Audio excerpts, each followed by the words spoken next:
ஒரு பெர்ஃபெக்ட்டான ரசம் எப்படி வைக்கிறதுன்னு சொல்லி பார்க்கலாமா?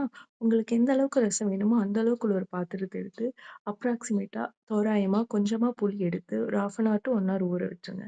அடுத்து ஒரு தக்காளி எடுத்து கையால நல்லா மசிச்சுக்கணும். நெக்ஸ்ட்டு ஊறின புளிய நல்லா கரைச்சுட்டு, அதில இருக்க சக்கைய மட்டும் தனியா ரிமூவ் பண்ணிடணும். நெக்ஸ்ட்டு மசிச்ச தக்காளிய அந்த புளியோட சேர்த்து கொஞ்சம் கொஞ்சமா தண்ணி சேர்த்து டேஸ்ட் பண்ணி பார்க்கணும். ரசம் லைட்டா புளிப்பா இருக்கணும். அப்பதான் நல்லாருக்கும்.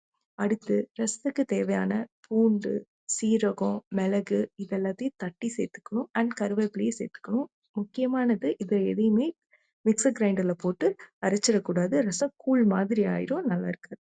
அடுத்து ஒரு தவா எடுத்துட்டு, அதுல கொஞ்சமா எண்ணெய் ஊத்தி, கடுகு போட்டு, கடுகு பொரிஞ்சதுக்கப்புறம் அந்த ரசம் கலவையும் ஊத்தி, கொஞ்சமா மஞ்சத்தூள், கொஞ்சமா பெருங்காயத்தூள், உப்பு போட்டு லைட்டா கொதி வரதுக்கு முன்னாடி கொத்தமல்லி தூவி, லைட்டா ஒரு கொதி வந்ததும் இறக்குனீங்கன்னா, டேஸ்ட்டான ரசம் ரெடி.